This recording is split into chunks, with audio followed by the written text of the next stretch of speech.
Roll call. Vicky? Yes. Nick? Here. Alan is absent. John? Yes. Derek? Here. Terry? Here. And Christy is here. Picking up on Pledge of somebody allegiance. else's, Terry's, maybe. Or What now? Okay. I pledge allegiance to the flag of the United States of America and to the republic for which it stands, one nation, under God, indivisible, with liberty and justice for all. We have a motion for approval of the agenda for April 28th. Special Motion, Derek. motion by Derek, second. I'll second. John. Second by John. Roll call vote. Vicky? yes. Vic? Yes. Alan's absent. John? Yes. Derek? Yes. Terry? Yes. And Christie's a yes. Motion passes. New business, approve the change order for Ogama parking lot as presented. So, oh wait, no. That's This the is wrong one. programs. Better programs, go right ahead. I'm sorry. All right.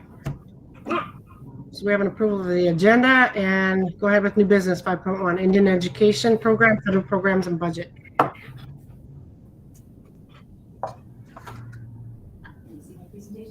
Who's taking that?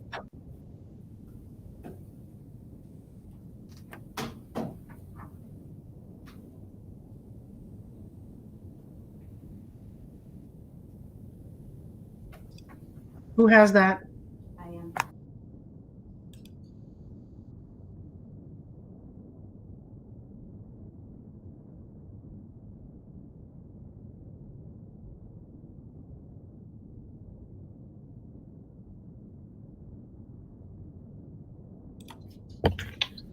Am I not seeing? I'm not seeing anything.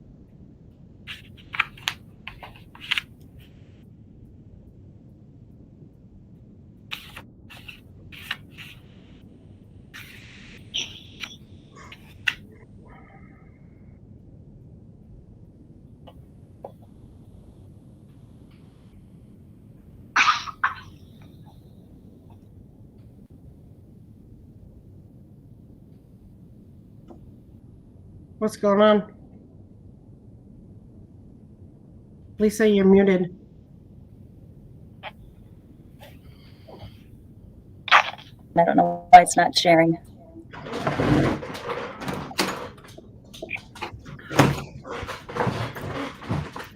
Okay, let's try that and share. Is it working now? Yep. Okay. Now I see, well, yep. Now I see it. Okay. Alan joined too, by the way. So Alan is present. How do I get it to go from here again? I forgot.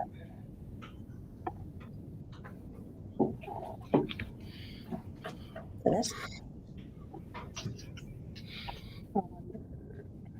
Are you doing a slideshow? If you do, just go to present. Yeah. Oh, I did that before and it shut me out. Okay, thank you. All right. Here we go, finally. Federal programs. We do this every April and every October. We go through our Indian programs. Do you want to shut that door, Lori, please? So we start out with Indian policies and procedures. Every October and every April, we bring this to federal programs to get feedback. And so I'll just briefly go through and highlight the different, there's 6 different parts to this policy. Procedure 1, as we go through, I'll just highlight once again, we go through, make sure that we share this with our community and give an opportunity for feedback. And the first part of this procedure is to make sure that we are giving public notice. And we do that through a variety of ways. We make sure that we are sending this out and making sure there's equal participation. We make sure that we send this out through email, text. We post it in the newspapers, but we make sure that all that information gets sent out and that we give notice so that people know about that to our Indian children, tribal officials, parent committee, so that anybody can have the information, have access to the information, and make sure that they know that we're going to meet. So that information does get posted and sent out. The second part in policy 2 as well as our parent committee meetings, which we meet at least quarterly. Much time, it's much more often than that. Procedure 2, we look at, once again, making sure that we meet in October and April. We also make sure that there's school board representatives on the parent committee. So we have 2. In our policy, it says that we'll at least have 1, but we do have 2 members. As well as at our monthly school board meetings, we have public comment. So anybody is open to come and give feedback on any of our Indian policies or procedures for our education programs. And once again, Indian Parent Committee, we've got an election coming up. If anybody's interested in that, make sure that you get your name to Patty DeGroat, our Indian coordinator, Indian education coordinator, to make sure they get to that. And we do post our parent committee meetings. We want to make sure that we get good representation there. Policy 3, as we take a look at our policy 3, that's where we look at education programs and activities. And we want to make sure that we have good representation and participation. And so we do an annual survey. And on that survey, we get feedback from parents, we get feedback from staff, we get feedback from students, and we do share that yearly. That goes out in May. So we will be sharing that information as we go. And then we analyze our programs and just take a look at where are we at and do we have gaps in participation. And then procedure 4. If there's updates, if there's feedback, and if there's updates, we have 30 days to reply and give feedback on any changes in the IPP. And then we share that once again, share that information. And then how do we make sure that we give that information and information about our Indian education programs through our welcome folders, our enrollment packets, and then any information or updates we send out once again through, a lot of it is through our ThrillShare, our Apogee, Facebooks, and a website. And then policy 5, once again, annual review and making sure that we're giving updates. If we do have feedback, we are to give that back in writing, and we have the 30 days to do that. And then policy 6. Once again, we send in our IPP annually, and we do that in our January meeting when we review our impact aid. Is there questions about our IPP? So really, we look at our IPP or the Indian policy and procedures at least 3 times a year. In January, we send in impact aid, and then in October and April when we do our public hearings. So minimally, as well as we review in our parent committee. Our impact aid application is submitted in January. And as we look through that, impact aid provides a payment in lieu of local taxes, otherwise collected, that have been present in non-taxable federal lands. And so that is a very important part of our budget. We looked at our impact aid as $1,265,835.10. And so that looks at every year is a little different. We look at our impact aid application. So this gives you an idea of our impact aid over the past couple of years. It looks like some areas go down, some areas go up. And so Michelle works very hard on that application every single year and gives an update on that. And it's year-to-year funding, and it's usually a year behind funding. So we are working right now on an impact aid desk review. And so I'm doing some work on that right now. Did you want to add to that, Michelle? Anything on impact aid? Okay. Our American Indian Education Plan with MDE supports multiple programs, activities, curriculum, and all staff that supports 5 World's Best Workforce goals for American Indian students. And it falls in those areas of World's Best Workforce. So it looks at all American Indian children ready for school, all American Indian 3rd graders achieve grade level literacy, all achievement gaps closed for American Indian students, all American Indian students achieve career and college readiness, and all American Indian students graduate from high school. Once again, we look at this Indian Education Plan numerous times throughout the year. We looked at $220,122. This is kind of small print. I know this is posted. This whole program is posted at the Indian Education site. It is posted at Facebook, and it was texted out to all of our parents with a link to the information, and our tribal community. So this information is out there. One of the things that was unique to this year because of COVID, as we look through the plan, you'll see a lot of strike-throughs. And that was because some of these activities weren't able to happen because of the different learning plans we were in, and because some of the limitations that COVID protocols would allow us to do. So we did send in a plan modification. We did go through that with our parent committee, and we're changing some of our program to be utilized in our summer learning recovery plan. So as you take a look at, I think a big part of it was our after-school supplies. Some of our college and career activities changed, that we couldn't do the college visits. Some of those things turned into virtual college visits.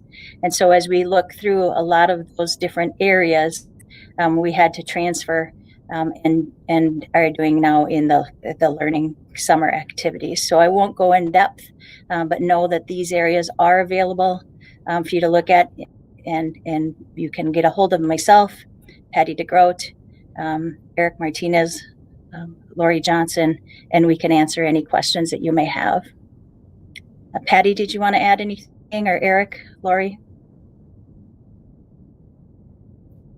The only thing I will add is that even though we struck out those things, and Patty and I have been working on it along with Michelle, Lori, and Lisa, these are things that are going to come back. These are things that we are looking at.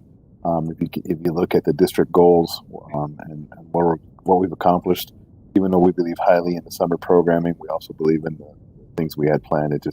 This is a year we want to do academic recovery in the summer. That's where we're putting a bulk of our interest in from this year's grant. So it's worked out great. For everybody involved that helped plan this, I do want to say thank you, because it was a lot of work and there was a lot of effort put into this. Hopefully, well, I'm not going to say hopefully, you guys are going to see great results from the summer academic programming, all coming from this. Yeah, thanks, Eric. Next, the Johnson O'Malley program. It is being run through the White Earth Tribal Education Department. And so, Patty, did you want to speak to the Johnson O'Malley program? Sure. Can you hear me? Yep. Okay. I talked to Shannon Heisler and Teresa Trusty. This form that we got here, I printed it off and I'm going to have it updated tomorrow, because the stuff is old. It's got Mary Otto as an education director, and right now it's Ron Buckanaga and Dana Goodwin. And JOM had to do a spend down at the beginning of the year. And we ordered a lot of stuff for our kids here. I mean, we've got 20 brand new sewing machines, material for regalia. What do you call those pop socket things? Beading. We got a lot of stuff here for the kids, and we're using it for the after school kids. But I also opened it up too for like Mrs. Worms if she wants to come look, because you guys, we got a ton of stuff. We got headphones, material, just tons of stuff. The JOM committee just had me and Barb go through and get a wish list, and they got us all what we wanted. But like I said, I'll be updating this sheet tomorrow.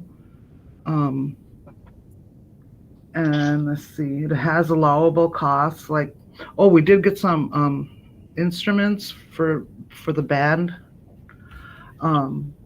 Sarah told us what she needed. They do help with activities for sports, band books, the driver's ed fee, wood shop, welding, fax, sewing kits. That's pretty much what they cover. The new members on there, they're going to have 2 openings in June, and right now they got 2 people that are working in enrollments, and I talking to the girls, they want to have at least one person on the JOM committee who stays in enrollments, which is fine with me. we can run all those apps through faster. And I've been sending on what I get, so Vince Olson, Shannon Heisler, Autumn Hayek, Joe Tanika, and Teresa Trusty. They worked pretty good with us this year, you guys. I mean, I have to give them credit. They contact me with who's eligible for JOM and who's not, and who to get apps on. So I'm basically running most of the day. Another thing too, I want to go back to that Indian Ed plan. Last year, this is last year's we were looking at. We got $220,000 on it, and we got our allocation for next year, and it's $221,554.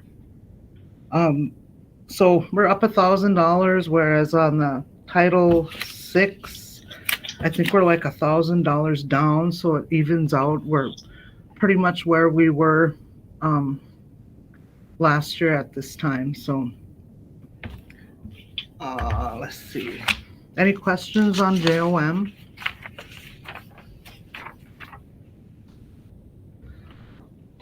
Thanks, Patty. You're welcome. Title 1, Part A, improving basic programs operated by state and local education agencies. We look at that program at teachers and paraprofessional salaries, assessment programs, supplies, grade level career and college transition activities. So the big part of Title 1 is identifying students through small group and one-on-one services. And you can take a look at some of the programs: Renaissance Learning, Study Island, Ames Web Plus, STAR screening, and that's used primarily for progress checks and data tracking. Oops, skip over Title 2. We look at there for some of that money. There's $36,942.06. Look at salary and benefits of the district assessment coordinator, travel, PD materials. The goals there are to close the achievement gaps among all groups, and you can see some of the programs there. You look at providing teachers with data in the whole group perspective, identifying subgroups. So a lot of that is that data work that we see done with our assessment coordinator. We look at REAP. The purpose of REAP is to provide rural districts with financial assistance to fund different initiatives. And we've been looking at SEL for that, or our social emotional learning curriculum, to support some of that work, that second step curriculum. Title 4 is looking at the PBIS and the House system, the Ron Clark Academy, helping with that funding.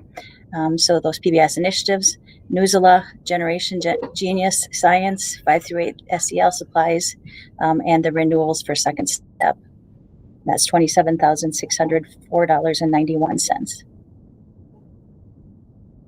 Another Title IV program that we're part of is a 21st Century Grant, or the Get Busy program, and that's that one that we are involved in with. We've got Foston, Stephen Argyle, and sorry, I got pop-ups coming in,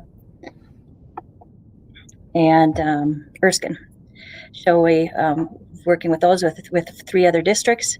We've got $28,957.50 for extended day, extended year, staff, supplies, equipment. And that one is to be working with supporting students in the after-school extended day programming that it supports their learning during the school day. So that's a social emotional learning, cultural programming, technology programming, community service, and fitness. Title VI grant, Indian Education Formula Grant, and that one you heard Patty talking about, down a little bit, just $1,000 for next year, but $153,539. That one we look at cultural success coordinator, Indian education coordinator, language and culture teacher, para support. We look at travel, career and college readiness programming, college visit supplies, and professional development. Any questions on any of the title programs or the Indian Ed programs that we talked about? Part of the needs assessment, we do a survey every year. They'll do that in May. So we'll update the community on that and the board, as well as tribal officials when we do our tribal consultation. But one of the things we looked at with needs assessment is just looking at how are we serving students in our programs. So we looked at some of the programs that aligns with World Best Workforce in our Indian education program. And we looked at VPK enrollment with participation. And out of our BP program enrollment, out of 48 students enrolled, 40 identify as American Indian. We do not have any of our MCA scores back, and so we don't have that yet, but we will be filling that in as we did.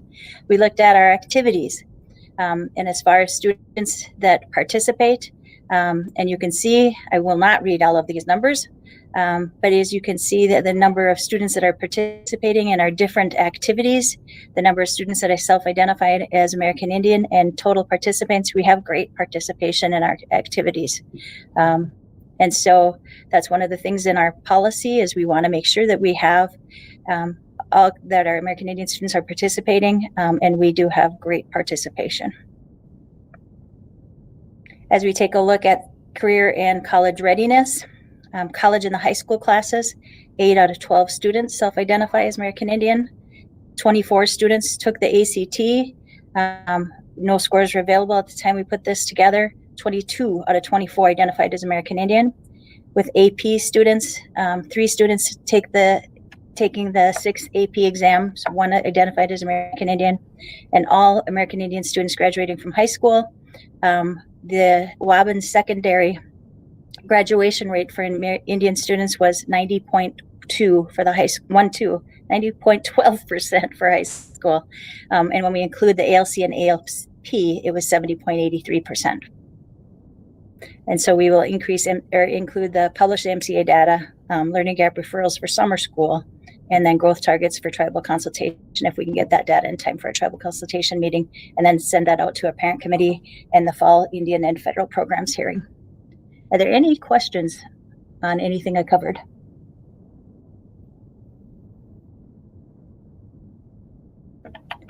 Can you check your communication for any public comment? I don't have any public comment. I don't have any either. And I checked before the meeting because I did send this out, like I said, over a week ago. So, Okay. And I haven't received any prior to the meeting. No public comment. So if nobody else has any other comments,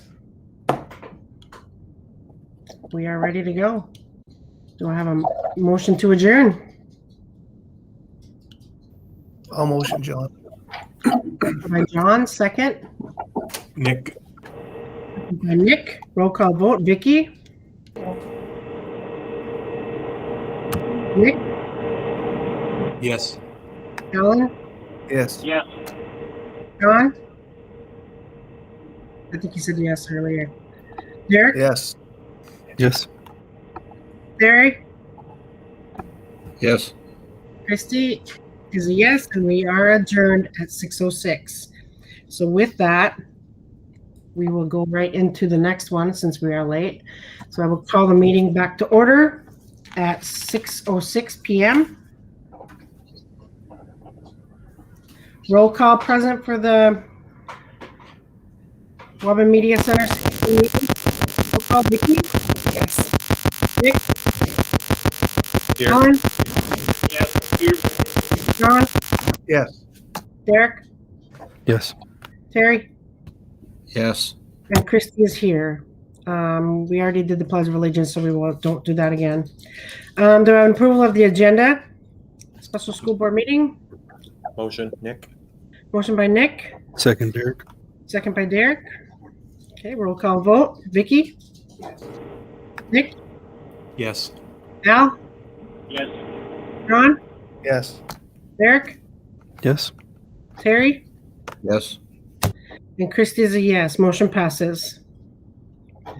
So we have approved the change order for Ogama parking lot as presented. So I'm assuming that they're here to present it, right?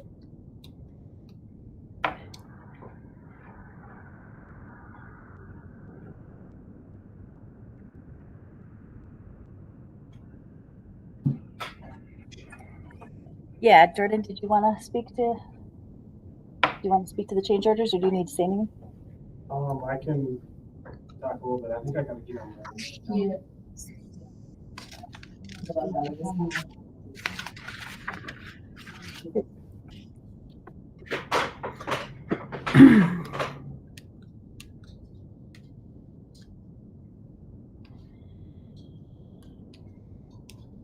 Is he jumping on or what's he doing?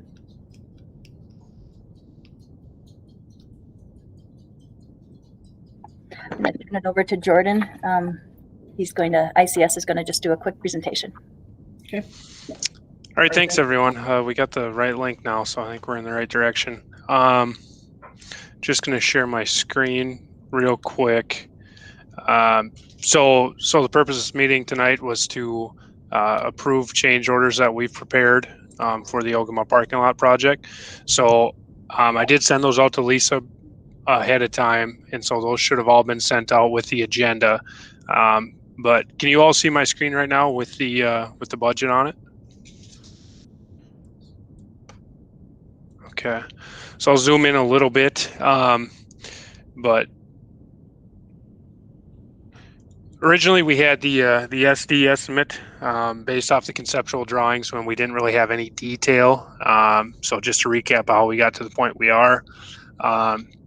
So ICS did a budget on it, put together an estimate, and we came up with an amount of $1,026,000. As we went through and furthered our detail, we engaged design, had them actually putting pen to paper to create these designs. We did go through the DD phase and then CD phase where I did do presentations. So last we had talked in the DD stage, we were under the budget that we had originally set. At the CD stage, we were slightly over, and I told you guys that we had some changes we made. We adjusted some of our general condition costs just due to the nature of this being a single scope of site work rather than an entire building. It's a little easier to dial in and quantify some of those costs. And then we're also pretty confident that we had some pricing stuff that we could work through to get pricing down. Contractors that we were working with had put price together based on guesses as to how things were because we did not have 100% CD level detail yet. So we did get the drawings completed to the CD level. So that is construction documents, as in good enough to build off of.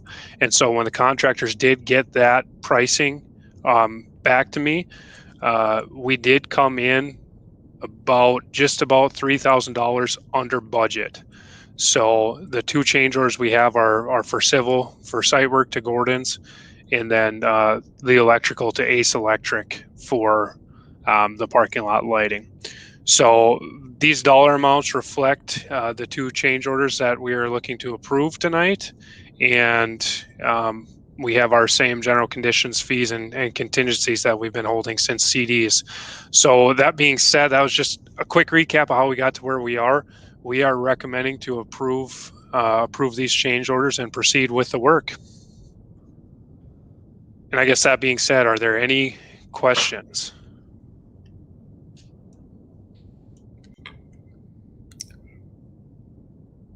Doesn't look like it. A lot of heads shaking no. I think we had a lot of this information too prior, so. All right, well, thank you very much for that. Good job. Because I think last time it was over budget. Now we came in under? Yeah. Correct. There were some assumptions yet that Gordon's was making that we were able to clarify and get the pricing down to within our budget. Perfect. Okay, so then if there is no further discussion, any questions? Okay. Do I have a motion to approve the change order for Ogama parking lot as presented? Motion, Nick. Motion by Nick. Second. Second, Derek. Second by Derek. Roll call vote. Vicky?